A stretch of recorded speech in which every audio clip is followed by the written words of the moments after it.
Video editor కావాలనుకుంటున్నారా 24/7 digital media స్కూల్లో చేరండి. కింది నంబర్ని సంప్రదించగలరు. సో హాయ్ అందరికీ నమస్తే, నేను మీ Jyothi Chowdary. Welcome to 24/7 news TV. So ఈరోజు మనతో ఒక స్పెషల్ గెస్ట్ ఉన్నారనమాట. ఆ స్పెషల్ గెస్ట్ ఎవరో కాదు, Arpita. So hi Arpita. Yeah hi, ఎలా ఉన్నారు? I'm good. మీరు? I'm super. పర్ మంత్ మొత్తానికి బ్రాండింగ్ అన్ని కలిపి ప్రమోషన్స్ మూవీస్ అన్ని కలిపి ఎంత ఎర్న్ చేస్తున్నారు ఇప్పుడైతే? అలా అంటే నాకు ఒక రోజు షూట్ ఉంటది, 10 రోజులు షూట్ ఉండదు, ఒక రోజుదే కౌంట్ అవుతుంది కదండి. సో రెగ్యులర్ గా షూట్ ఉంటది, రెగ్యులర్ గా బిజీ ఉన్నారని బయట కూడా చెప్తున్నారు. అది ఎంత అంటే ఆబ్వియస్లీ షూట్ వస్తే బిజీ, లేకుంటే ఖాళీనే ఉంటాం. బట్ వస్తుందండి, ఐఎమ్ హ్యాపీ. ఎందుకులేండి, ఒక 4-5 lakhs మినిమం ఉంటది. 4-5 lakhs నా రెమ్యునరేషన్ ఇంతే అని చెప్తున్నా అర్పిత. అలా ఏం లేదు, వస్తుందండి. ఎందుకంటే మనం వచ్చి రాలేదని చెప్పదు, కానీ నా అమౌంట్ వస్తుంది, నేను హ్యాపీగా లైఫ్ లీడ్ చేస్తున్నాను. Yeah, everything is good. Okay. So ఇప్పుడు మనకి కొన్ని బోల్డ్ క్యారెక్టర్స్ చేయడం వల్ల చాలా మంది ఈ అమ్మాయి ఏంట్లే అని అనేస్తారు కదా. సో అంటే మీరు బోల్డ్ క్యారెక్టర్స్ కొన్ని చేసున్నారు, దాన్ని చూస్ చేసుకోవడానికి ఏది చూసారు బోల్డ్ క్యారెక్టర్స్? కొన్ని అంటే రీల్స్ కానీ లేకపోతే అలా మూవీస్ కొంచెం అలా. సో అంటే క్యారెక్టర్ తగ్గట్టు మీరు అలా చేసుకుంటున్నారా లేకపోతే? అలా ఏం లేదు. ఆ స్టోర్ యాక్చువల్ గా బోల్డ్ అంటే లైక్ బాలరాజు, నేను చెప్పాను కదా, అది మీరు చూసారో లేదో నాకు తెలియదు, కానీ అది కొంచెం చాలా డిఫరెంట్ బోల్డ్ కంటెంటే ఉండిద్ది. సో నేను అది చూస్ చేసుకోవాలి అని చేసుకోలేదు, బట్ కంటెంట్ అలా ఉంది. అది ఒక మెసేజ్ ఏంటంటే, ఒక సైకో లైక్ అలా ఉంటారు, ఒక పశువులు మేపే అబ్బాయి ఒక వైఫ్ ని, మామూలు అమ్మాయిని పెళ్లి చేసుకుంటే ఎలా ఉంటది అన్న కాన్సెప్ట్, అంతేగాని బోల్డే చూస్ చేసుకోవాలి అని అయితే ఏం లేదు. అంటే కొంతమంది బోల్డే ఇప్పుడు ఈ మధ్య కాలం ట్రెండ్ అయ్యేది ఏంటంటే, ఇప్పుడు బోల్డ్ చేస్తేనే మనం ట్రెండ్ అవుతాము, ట్రెండింగ్ లో వెళ్తాము అని చెప్పి ఫిక్స్ అయిపోయినారు. సో అలా ఏమన్నా? ఆబ్వియస్లీ బోల్డ్ అంటే కంప్లీట్ గా ఏం బోల్డ్ ఏం కాదు, బట్ లుక్స్ వైజ్ ఏదైనా. సో నేను రిజెక్ట్ అయితే కంప్లీట్ గా చేస్తాను అని ఏం లేదు, బట్ నా వరకు వచ్చిందనుకో అది ఇంపాక్ట్ ఉంటది అంటే కంపల్సరీ చేస్తాను. ఓకే. ఇండస్ట్రీకి వచ్చి స్ట్రగుల్ అవుతున్నప్పుడు ఎవరైనా మీకు బాగా హెల్ప్ చేసిన వాళ్ళు ఎవరైనా ఉందా? హెల్ప్ ఏం లేదండి, నా ఓన్ అంతా. మీ ఓన్? ఓకే. సో నార్మల్ గా మమ్మీ వాళ్ళు ఎలా ఎంకరేజ్ చేస్తారు? మమ్మీ వాళ్ళు అయితే చాలా, ఇవి ఆల్రెడీ మూవీస్ చూసే ఉంటారు కాబట్టి చేసినవి. సో వాళ్ళు ఎప్పుడైనా అంటే ఈ క్యారెక్టర్స్ ఎందుకు చేస్తున్నావు అలా ఏం లేదు, ఎంకరేజ్ చేస్తారు. ఓకే. సో ఇప్పుడు నార్మల్ గా ఎక్కువ మనకి మూవీస్ కంటే ఎక్కువ ఫేమ్ వచ్చేది సీరియల్స్. ఎందుకంటే మనం రోజు టీవీలో కనపడతా ఉంటాం కదా.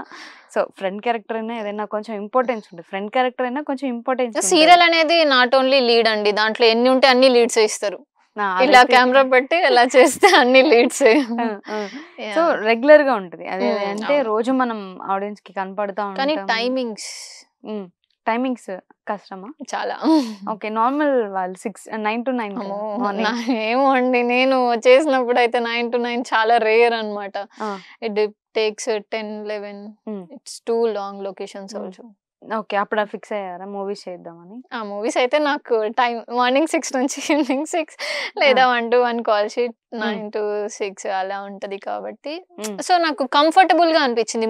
Compare to serial life, movie life చాలా బెటర్ ఉంది నాకు. ఓకే. మూవీ లైఫ్ ఫిక్స్ అయిపోయారు. అంటే ఎక్కువ ఫేమ్ వచ్చేది సీరియల్స్ లో కదా. సో సీరియల్స్ లో మూవీస్ కి, సీరియల్ అంటే ఎప్పుడైనా చేయొచ్చు, నాట్ ఓన్లీ అట్ ఏజ్ కదా. ఏజ్ లేదా? అంతే, ఎందుకు ఏదైనా చేయొచ్చు సీరియల్లో, ఏ ఏజ్ లో అయినా చేయొచ్చు. ఇప్పుడు మనం లీడ్ చేయాలి అంటే ఒక మూవీలోనే చేయగలుగుతాం. క్యారెక్టర్ ఆర్టిస్ట్ చేయాలనుకుంటే సీరియల్ ఎప్పుడైనా చేసుకోవచ్చు. అందుకే ఫస్ట్ మూవీస్ ప్రిఫరెన్స్ ఇద్దాం. ఓకే. మీరు ఆల్రెడీ సీరియల్ చూసొచ్చారు కాబట్టి, సీరియల్ బెస్టా మూవీస్ చేయడం బెస్టా అంటే ఏది చూస్ చేసుకుంటారు? మీరు చెప్పండి. మీకు యాంకరింగ్ బెస్టా, యాక్టింగ్ బెస్టా? Both best. నాకైతే లేదు, అది రాంగ్. మీ ఆన్సర్ చెప్పండి, నాకు వేరే. నాకైతే మూవీసే అండి. మూవీస్ ప్రిఫరెన్స్ ఎక్కువ. ఓకే. సీరియల్స్ లో ఎక్కువ స్ట్రగుల్ అయినట్టుగా అనిపిస్తుంది ఈ మాట వింటుంటే. అంటే స్ట్రగుల్ అని కాదు కానీ నా పేమెంట్స్ కరెక్ట్ ఉండదు. చేసిన చిన్న క్యారెక్టర్స్ ఏదైనా చేస్తే పేమెంట్స్ ఇవ్వరు. స్ట్రగుల్ అవ్వాలి, ఎందుకు వాళ్ళ దగ్గర మాట పడాలి. సో నాకు అది నచ్చదు, ఒకరిని అడగడం నచ్చదు. నేను కష్టపడ్డాను అనుకో నా చేతికి మనం ఒక పని చేసి వచ్చామనుకో మనం అడుక్కున్నానే అరే ఆమె కష్టపడింది వాళ్ళ డబ్బులు వాళ్ళకి ఇచ్చేసేయాలని ఉండాలి. సో నా పాయింట్ ఆఫ్ వ్యూ. సో కొంచెం పేమెంట్స్ లేట్ అవ్వడం వల్ల చిరాకు వస్తుంది. మనం పని చేసినప్పుడు ఆబ్వియస్లీ డబ్బులు ఇవ్వాలిగా. డబ్బులు లేకపోతే ఖచ్చితంగా కోపం వచ్చింది. ఓకే. ఇప్పుడు బాగా కమర్షియల్ అయిపోయినట్టున్నారుగా. అమ్మో మీరు కూడా అంటే పేమెంట్ విషయంలో అంటే ఇప్పుడు almost 30K 40K per day charge చేస్తున్నారు కాబట్టి ఒక్కోసారి పాపం చిన్న క్యారెక్టర్ అని చెప్పి చేస్తుంటారు. సో రిజెక్ట్ చేస్తాను కొన్ని అయితే. అంటే క్యారెక్టర్ అన్నా మనకి హైప్ ఇవ్వాలి, పేమెంట్ అన్నా హైప్ ఇవ్వాలి. ఏదో ఒక దాంట్లో మనకి ఓకే సాటిస్ఫాక్షన్ ఉండాలి. ఇప్పుడు మనం 0 పేమెంట్ తీసుకొని క్యారెక్టర్ చేస్తాము, అరే అది క్యారెక్టర్ చూసినప్పుడన్నా అరే మనం పేమెంట్ తీసుకోకపోయినా క్యారెక్టర్ నాకు మంచి హైప్ ఇచ్చిందన్న ఫీలింగ్ ఉండాలి. ఇక్కడ లేనప్పుడు ఇక్కడన్నా డిమాండ్ ఉండాలి కదా. ఓకే. అట్లా ఇట్లా నేర్చుకోవాలి, మనం కూడా నేర్చుకోవాలి కొన్ని విషయాలు. అలా ఏం లేదు, నాకు అలా అనిపిస్తుంది. సో ఇప్పుడు ప్రమోషన్స్ కూడా చేస్తున్నారు. సో రెండు అంటే I 15 days ఈ 15 days మేనేజ్ చేస్తున్నారా అంతే అనుకోవచ్చు. ఓకే. సో ఇప్పుడు మనకి ప్రమోషన్స్ అంటే ఎక్కువ మనం మూవీస్ కంటే సోషల్ మీడియాలోనే ఎక్కువ కనపడతా ఉంటాం. ఇప్పుడు ఫాలోవర్స్ ప్రమోషన్స్ కి కూడా పేమెంట్స్ ఉంటాయి మంచిగా షూట్ కన్నా. అన్ని పేమెంట్లు వేసారు. అసలే బయట నా గురించి వేసేసుకుంటున్నారు. వేసుకోవద్దండి కానీ పేమెంట్లే కావాలి మాకు అంతే. ఖచ్చితంగా పేమెంట్ కావాల్సిందే కదా. ఎందుకు మనం ఇప్పుడు బయటికి వెళ్ళాలి, ఎక్కడికి వెళ్ళాలన్నా డబ్బు లేకపోతే ఎవరు వాల్యూ కూడా ఇవ్వట్లేదు కదా. ఒక్క బ్రాండ్ కి నేను ఇంత అంటే హైప్ గా తీసుకున్నాను అన్న పేమెంట్ ఏదైనా ఉందా? ఒక బ్రాండ్ కి ఇదే నా హై పేమెంట్ అని చెప్పాలి. ఎన్నైనా మొత్తం చెప్పేయచ్చు. గుర్తులేదు, మొత్తం చెప్పేయచ్చు. గుర్తులేదండి. ఏంటి ప్రమోషన్స్ బ్రాండ్ నేమ్ గుర్తుంటాయో లేదో తెలియదు కానీ మనీలు అయితే గుర్తుంటది, పేమెంట్లు గుర్తుంటది కదా. ప్రమోషన్స్ కి అయితే అన్ని క్లియర్ గా ఉంటాయి, అలా ఏం లేదు. కానీ ఎంత అంటే ఎక్కువ అలా ఏం లేదు. చెప్పాను కదా 30K వరకు చార్జ్ చేస్తే అక్కడి వరకు ఉంది. 30K ఎక్కువ హైయెస్ట్ అమౌంట్ అనుకోవచ్చు. అలా ఏం లేదు. మూవీస్ కి నాకు 4-5 lakhs వరకు వస్తుంది కదా, జస్ట్ 10 to 15 days వర్క్ చేసిన. ఓకే. అర్పిత కొంచెం ఎక్కువ డిమాండ్ లో ఉంది.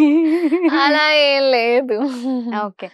మీ లైఫ్ లో ఇండస్ట్రీకి వచ్చినాక ఎప్పుడైనా మనం బ్యాక్ వెళ్ళిపోతే బాగుండు, ఈ కష్టం అంతా ఎందుకు అనిపించిన రోజు ఏదైనా ఉందా? ఆబ్వియస్లీ అనిపిస్తుంది. ఇప్పుడు మంత్ అంతా మనం షూట్ చేస్తాము, ఇంకొక మంత్ లేదు, అండ్ దట్టు సపోర్ట్ ఎవరు లేదు అంటే ఇండస్ట్రీలో మాత్రం సపోర్ట్ చాలా ఇంపార్టెంట్. అలా లేనప్పుడు ఒక దగ్గరికి వెళ్ళి వెనక్కి రావడం అనేది కొంచెం ఇది అనిపించింది. కానీ మళ్ళీ ఎందుకు వెనక్కి స్టెప్ వేయడం అని చెప్పేసి అగే నేను వెనక్కి వెళ్ళినా కూడా మళ్ళీ నేను కంబ్యాక్ అయ్యి వచ్చాను. వెళ్ళారా? నీకే వెళ్ళాను అంటే కంప్లీట్ గా వెళ్ళలేదు కానీ బట్ సరే చూద్దామని చెప్పి ఆగాను. బట్ మళ్ళీ లేదు, వెళ్ళలేదు, ఇక్కడే. ఓకే. ఇప్పుడు ఆయన ప్రాపర్ ఇక్కడే అంటే ప్రాపర్ అక్కడైనా కూడా ఇక్కడ సెటిల్ అయిపోయినట్టున్నారు కదా. మదర్ ఫాదర్ అంతా ఇంటి దగ్గరే ఉంటారు, నేను అలోన్ గానే ఇక్కడే. ఓకే.